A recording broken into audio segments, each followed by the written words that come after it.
Coming soon to theaters.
Welcome to the many adventures.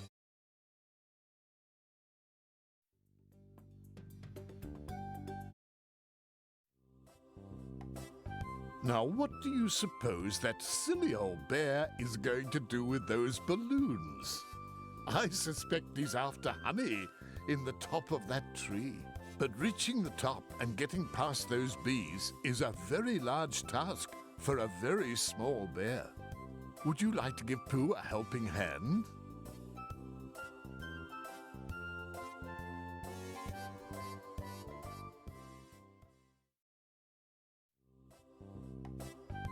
What is Pooh's very favorite treat? Wonderful job! Pooh will be so very proud.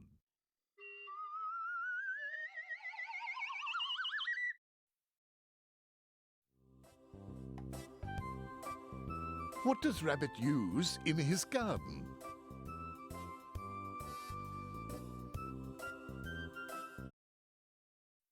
That's right. My, but you're a good helper.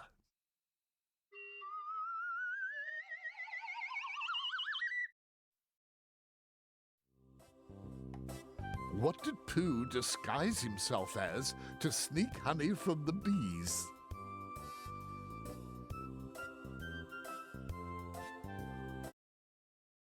Good work. You answered correctly.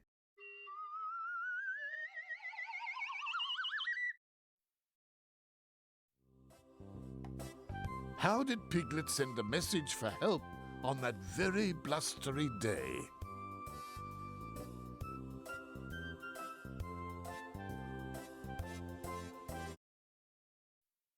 That's the right answer. Most impressive.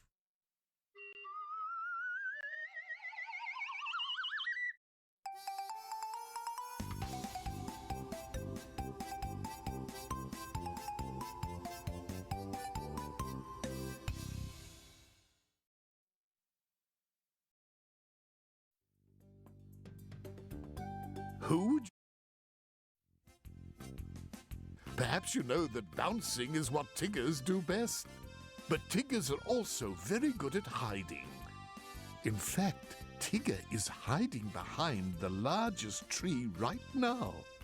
Do you know which is the largest tree?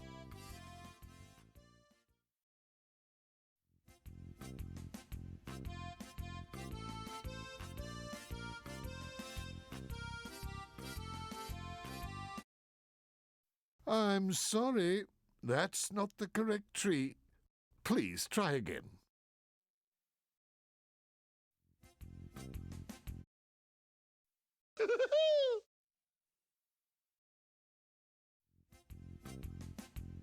Now I believe he's hiding behind the smallest tree. Can you find him?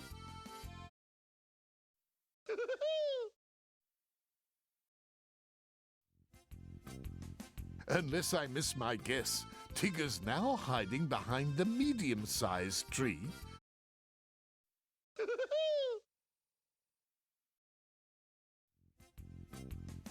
Tigger has asked a few friends to join him. Some are very near, others are far away. Who is farthest away? Do try again. I'm sure you'll get it right this time.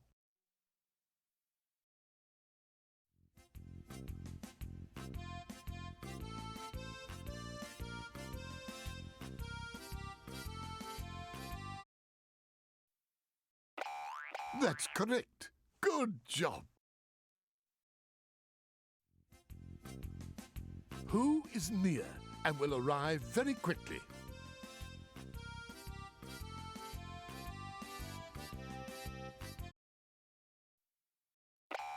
Very good. Tigger will be most pleased.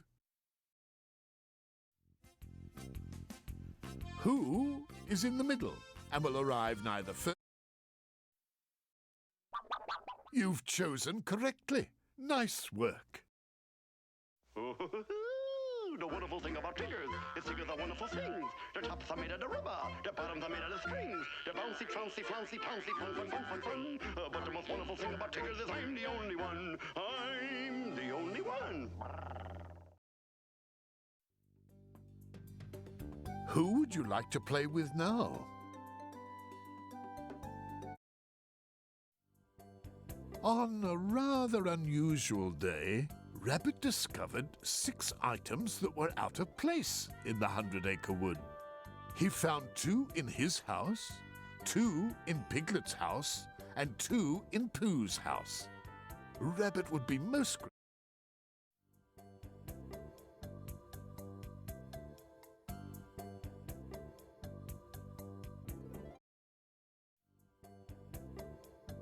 Can you find the 2 items in Piglet's house that are not quite right?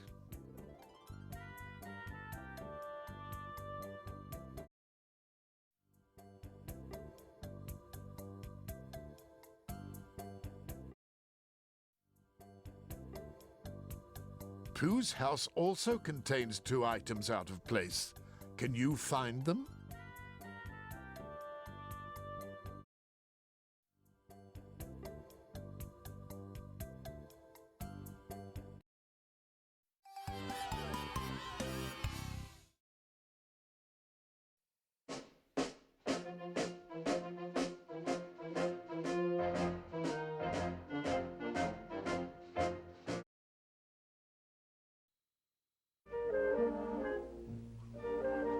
When you think of the most popular character from literature for children, who do you think of?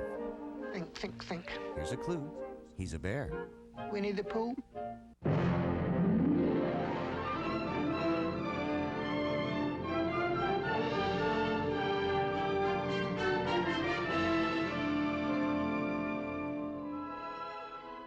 The stories about Winnie the Pooh and his friends in the 100-acre wood have become beloved classics, translated into dozens of languages and adored by children around the world.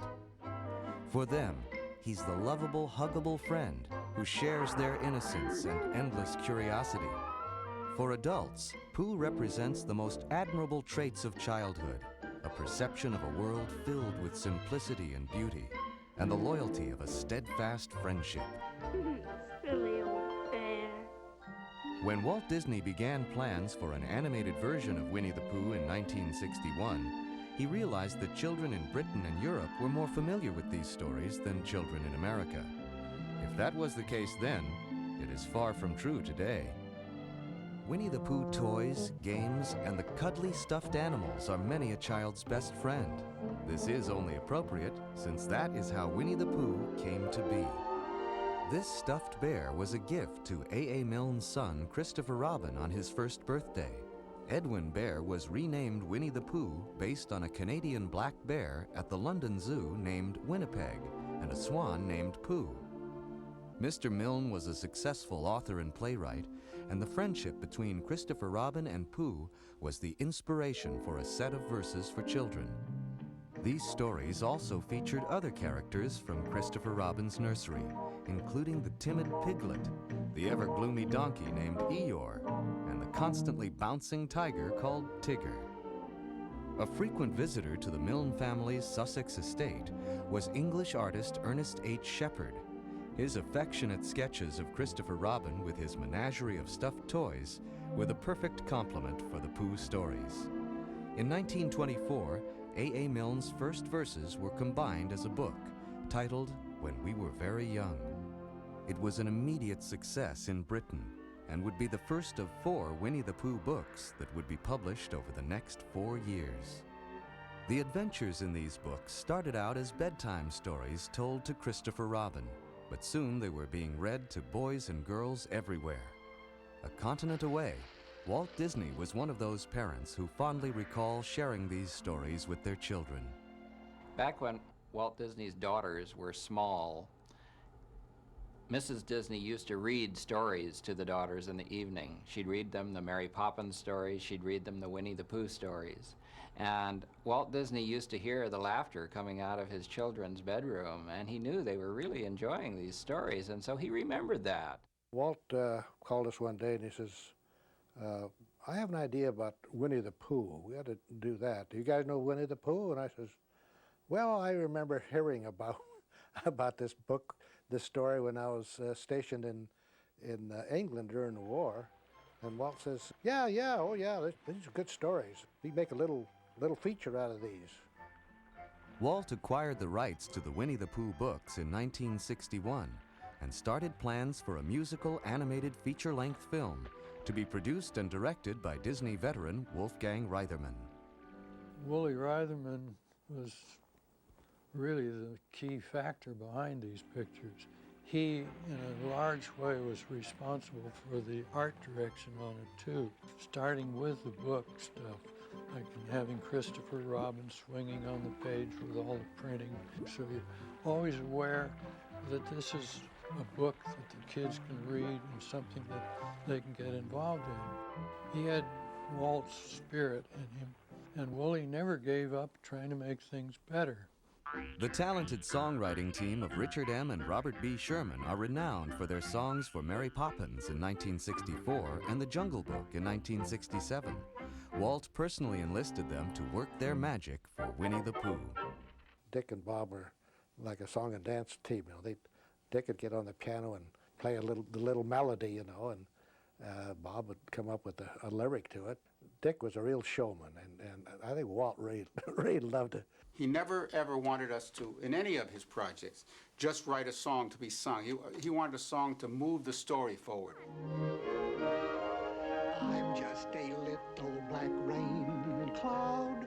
Walt wanted the songs for Winnie the Pooh to be eminently singable and very simple, and yet try to be original and whimsical. The breakthrough came when our very first song, we knew we were going to write a title song. And so we decided to set the scene and make it very gentle and sweet. And it was kind of like a love song to this whole idea of being young and believing in little teddy bears and little piglets. And it went something like this. Winnie the Pooh, Winnie the Pooh, chubby little cubby all stuffed with fluff. He's Winnie the Pooh, Winnie the Pooh, willy-nilly silly old bear. Pooh, of course, was basically a honey lover. He loved to eat honey and guzzle lots and lots of good sweet things. And so he would exercise for different reasons. Try to build up his appetite. Yeah, he did it just for the opposite reason than we would do it. He wanted to put on weight, not lose weight. Thusly, up, down, up, down, up, down, up.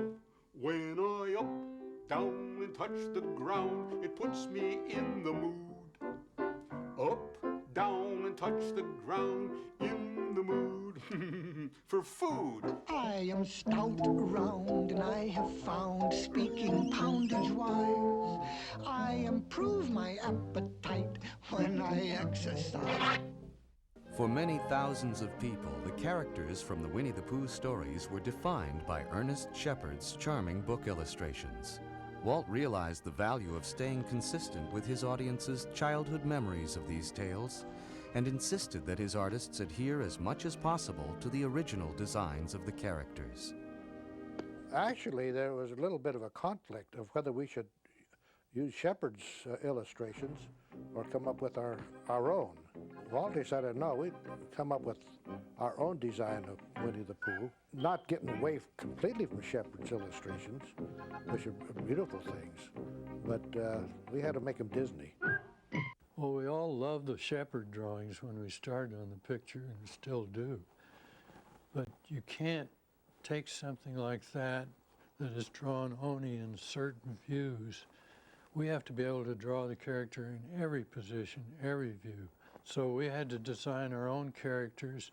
We decided to keep the eyes flexible so that the character could close and open the eyes, they could raise their eyelids, they could move their mouth around and their cheeks a little bit so you get the feeling of an expression, but they couldn't look like this or around or up that way like Mickey could. We had to do it by turning the head, and actually it was better because it made them look more doll-like. Walt was concerned that they would have more charm than substance, and he wanted to be sure that we captured the story, that we captured a strength in the characters so that they would exist on their own. They didn't rely on you having read the story. Once the designs of the characters were approved, Model sheets were created, so each animator had a reference for how the characters were to be drawn.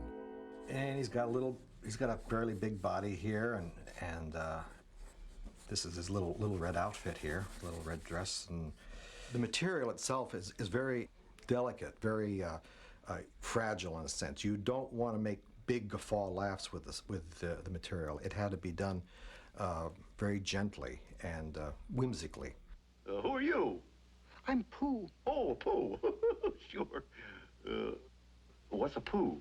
You're sitting on one. Winnie the Pooh is very straight. He's like a little child. He's just totally honest and says it just the way it happens, the way children do. They don't have any hidden meanings. Is anybody at home?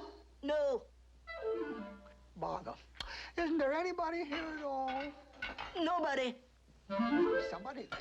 Because somebody must have said nobody. Happy Wednesday, Piglet.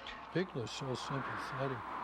He's so little, and he's always trying to be such a nice guy and trying to get along, trying not to show that he's scared when he's up in the air like a kite, you know.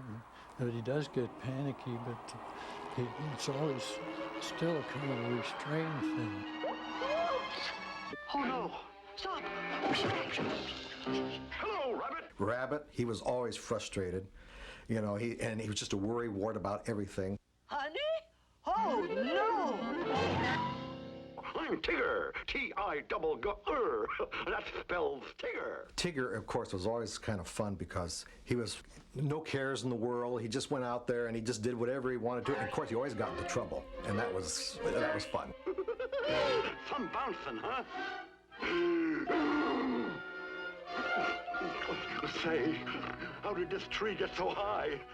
Hello, Mrs. Kanga, ma'am. Some of the traits I tried to bring to Kanga and Roo, which was the mother-son relationship, and trying to think of Roo as a 5-year-old boy. Is your sweater warm enough? Yes, Mother. We wanted to have, and Walt wanted to have, one kind of an American character that would also bring in the youngsters in America. And Gopher is a very American animal. Somebody call for an excavation expert. I'm not in the book, but I'm at your service. Gopher.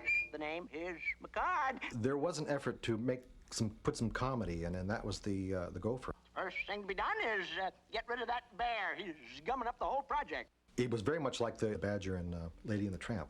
In fact, it was a real takeoff of it. We were pleased with him, except that we were very nervous about it because, after all, there are Pooh-ophiles. There are people that really adore Winnie the Pooh, particularly in England, and we didn't want to offend anyone. So Larry Clemens came up with this idea. He said, how about if he pops up out of a gopher hole and he says, I'm not in the book, but I'm at your service. Gopher's the name. I mean, it was just one of those wonderful, spontaneous things. And everybody said, absolutely right, I'm not in the book. Double meaning. Not in the phone book, but he's not in the A.A. Milne book either. Dash it all, he's gone. After all, he's not in the book, you know. To complement these characters, the overall art design for the film attempted to also keep the feel of Shepard's line-drawn backgrounds as well. Most of these chalk and watercolor concept pieces have never before been seen by the public. We started using backgrounds on 101 Dalmatians that had painted in flatter areas but had lines, ink lines, outlining the shapes. I think it was used to advantage on Pooh by just having the outline of the shapes in the background. The story to be animated is broken down shot by shot in drawings called storyboards. These allow the staff to study the flow of the story and to see where problems might exist. We had about 2/3 of what we considered a feature in storyboards. We were in development. Some parts of it were actually in animation, some of the early areas. But we were just really thinking in terms of a total animated feature. And one day we had this major meeting with all the people involved in the Winnie the Pooh project, and Walt said, yeah, what we're going to do is we're going to platform this property. We're not just going to put out a feature, because the American public, particularly the children, in America are not familiar with Winnie the Pooh at all. So actually what he did was he sectioned it into 3 sections. And so we were all kind of like surprised and perturbed about it. We said, well, what, you know, featurette, why? And he says, you'll see, once we have people aware of the Winnie the Pooh characters, the next time around it'll be much, much bigger. And it'll become classic. It'll become a masterpiece. You watch and see. Once the story and characters are approved, and before the animation can begin, the dialogue is recorded.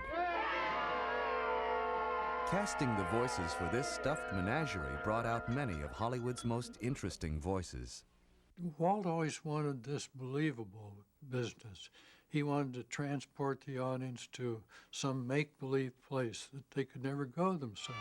And that's what the right voice does for you. Oh, bother. Actor Sterling Holloway, who had provided the voice for the Cheshire Cat in Alice in Wonderland, was cast as Winnie the Pooh. To be in the same recording studio with Sterling Holloway was a great treat. I mean, the man was a consummate artist. I used to watch the way he performed. He used to underplay his lines. He would do them so softly and so easily. Hello. Am I glad to see you? It's more friendly with 2. Sterling Holloway was just, well, I was going to say he was a teddy bear. He was like Pooh. He was the human version of Pooh. And Paul Winchell is just a genius. Incredible talent, whimsy, timing, all the things that require a personality to bounce out of the screen. Paul Winchell has it. When he gave voice to Tigger, he really did something special. Hey, this is a cinch. You come in and you look at all the characters on the wall. You try to see whether you can match some kind of a voice quality to the pictures that you see. I was instructed that Tigger was a very exuberant kind of a character, and that at the same time, he was a very humorous kind of a character. So I tried to put together exuberant, which was a guy who was very excited, you know, all the time, and just with his laugh and everything. The thing that I enjoyed most about the character, I really can't put it into words, but I like Tigger. There's a certain quality that I feel that I became identified with in my own mind, so that instead of just reading the lines, I would always ad-lib. I would always throw in something, like I threw in one day that, well, TTFN, ta-ta for now. TTFN, ta-ta for now. Howard Morris, who was a regular on TV's Your Show of Shows and played Ernest T. Bass on The Andy Griffith Show, provided the voice for Gopher. The gopher was a character. We decided to give him a funny characteristic, and that he whistles through his teeth. It certainly is. I'm working the swing shift, you know. Ralph Wright was one of the story guys, and he had a real keen, deep voice. And we wanted Ralph to do the voice for the donkey. And so we recorded it. So he is the voice of Eeyore. Thanks. There's not much of a tail, but I'm sort of attached to it. John Walmsley, who starred as Jason on The Waltons, was one of 3 actors who provided the voice for Christopher Robin. I was 12, actually 11 when I did Christopher Robin. And the character was basically me. Christopher Robin is a little English boy, and I was a little English boy. So I was basically playing myself at the time. Hello, Christopher Robin. Pooh, thank goodness you're safe. Sebastian Cabot, who was familiar to American TV audiences as Mr. French on A Family Affair, was cast as the narrator. Now, honey rhymes with bunny, and bunny rhymes with, Rabbit? Other voices included character actor John Fiedler as Piglet. Pooh, for a bear of very little brain, you sure are a smart one. And multi-talented Hal Smith, who played Otis on The Andy Griffith Show, provided the voice for Owl. Someone has pasted Piglet on my window. Well, Pooh too. After the dialogue was recorded, the animators could begin the task of bringing the characters to life. Once the pencil animation was approved, the drawings were traced onto clear celluloids and painted. These were photographed against the hand-painted backgrounds, 1 frame at a time, to create the final footage. Here is a reconstruction of Tigger's song, tracing the evolution from storyboard through pencil animation to the final color footage. The wonderful wonderful thing about figures is figures are wonderful things. The tops are made of the rubber, the bottoms are made of the strings. The bouncy, flouncy, flouncy, pouncy, fun, fun, fun, fun, fun. But the most wonderful thing about figures is I'm the only one. I'm the only one. The wonderful thing about figures is figures are wonderful things. The tops are made of the rubber, the bottoms are made of the strings. The bouncy, flouncy, flouncy, pouncy, fun, fun, fun, fun, fun. But the most wonderful thing about figures is I'm the only one. I'm the only one. Buddy Baker wrote, arranged, and conducted the musical score to complement the songs written by the Sherman Brothers. As with Sergei Prokofiev's Peter and the Wolf, Baker designed it so that different musical instruments represent each of the major characters.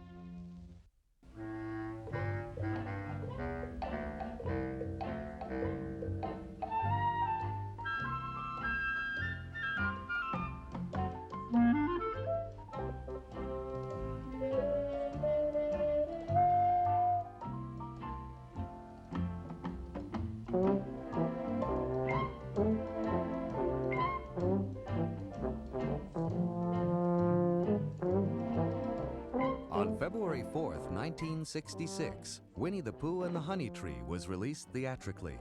Shortly afterwards, Walt started production on the second featurette, Winnie the Pooh and the Blustery Day, but he did not live to see the fulfillment of his prophecy about the popularity of the Pooh characters. 3 years later, we put out the second Winnie the Pooh, which was Winnie the Pooh and the Blustery Day. And it won the Academy Award. Not only did it win the Academy Award, it was a very, very, very successful featurette, and Winnie the Pooh became like an established Disney character. I mean, he was as fully accepted around the world as any of the previous characters had been. That was, in a sense, a tribute to Walt Disney, too, because it came out after Walt's death, of course, and yet it was something he had personally been very much involved with. So, although he wasn't there to supervise it, Winnie the Pooh and the Blustery Day was Walt's last great achievement. And now people refer to it as another Walt Disney masterpiece. In keeping with Walt's original intention, the first 3 shorts were combined into a full-length feature in 1977. Everybody involved in this property knew the end of the feature was going to be Pooh and Christopher Robin saying goodbye. We never, ever put it into any of the featurettes because it was too concluding, it was too ending. A few years later, they were going to do a longer version of Pooh, and then they were going to animate and complete the last sequence. It's very touching and very sentimental. It's a little boy saying goodbye to his childhood, his basic childhood. This was my first exposure to that story, and I didn't know what was coming. Got to that, and I'm reading this dialogue and just completely lost it. And that's what you hear in the show. And when I saw this as an adult, I thought, man, that's like the best scene I've ever done, because it was totally real. You know something, Pooh? I'm not going to do just nothing anymore. You mean never again? Well, not so much. Pooh, when I'm away just doing nothing, will you come up here sometimes? You mean alone? Just me? Yes. And Pooh, promise you won't forget me? Ever? Oh, I won't, Christopher. I promise. Not even when I'm 100? How old shall I be then? 99. Silly old bear. Disney has to be credited for bringing the popularity of Milne's story of Winnie the Pooh to the American public. There's certainly an honesty and an innocence to these Pooh characters. They aren't putting anything over on anybody. They don't try to put anything over on each other. They're very honest with each other. I think they believe in each other and care for each other. And I think that the kids can get a wonderful lesson from that, so can grown-ups. Pooh is the essence of childhood adventure, childhood imagination, a childhood fantasies. It's the perfectly safe world. Everybody is nice. They're all characters. They're all peculiar. Rabbit's very fastidious and fussy, and Owl is a windbag. He talks all the time, but they're all lovable. They're all wonderful. And Pooh, of course, is a bear of very little brain, but he's all love. And it's safety, and it's purity, and it's something I wish we all had more of in this world. We never will forget our hero of the wet, our quick thinking, unthinking Pooh Bear. And Piglet, who indeed helped out a friend in need, but truly they're the heroes of the day. So we say hip, hip, hooray for the Piglet and the Pooh. Piglet and Pooh. What's all that stopping and singing and silly shenanigans? And generosity. Hip, hip, hooray! Hip, hip, hooray! Hip, hip, hooray for Winnie the Pooh! And Piglet, too.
Deep in the 100 acres.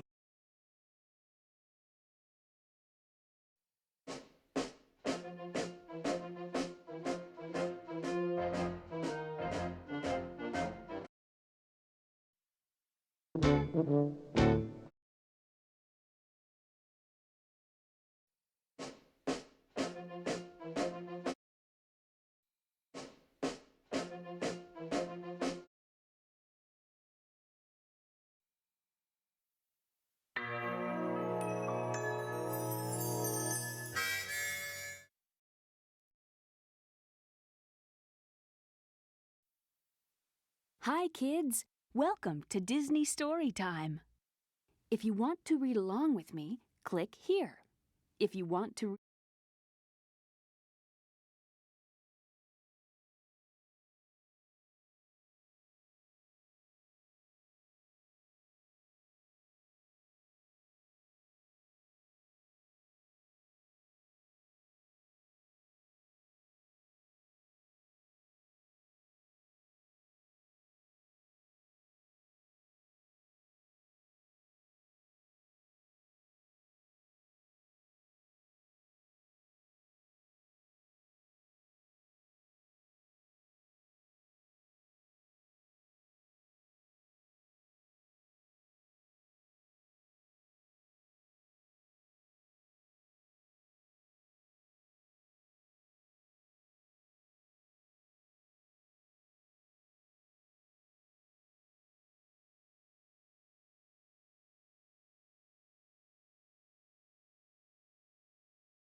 In 2003, Walt Disney Pictures presents your favorite little friend on the big screen. Oh, dear. Piglet's Big Movie, coming only to theaters. Join us for an exclusive sneak peek as we return to the 100-acre wood in a charming new story about one very special hero. Piglet. My friends need me. We're counting on you, Piglet. Who's small in stature, but large in heart. To help bring the 100-acre wood to life, Disney enlisted the musical talents of Grammy Award winner Carly Simon, Winnie the Pooh, Winnie the Pooh. who composed 5 new songs and performs all the music in the movie. Without a doubt, Disney movies have had an impact on my music. I couldn't be happier to be a part of this legacy that Disney started. And to continue the musical legacy of Winnie the Pooh, Carly drew inspiration from the endearing 100-Acre Wood characters loved by generations. To me, it's about identification with the characters. Each of the characters personifies something about human beings. You say, oh, I'm a little like Tigger, I'm a little hyperactive today. Or you say, this is a sort of Piglet kind of day, where I have a little low self-esteem, where I feel very small. But when Pooh and his friends get in trouble, Piglet finds out that even though he's small, he can still do big things. With a few good friends and a stick or two, we can build a house at a corner called Pooh. Piglet has so much spirit and energy, and he has a lot of humility. That's the thing I like best about Piglet. I'm so big. Silly old Piglet. Walt Disney Pictures proudly presents Piglet's Big Movie. Hooray! Coming only to theaters, April 2003.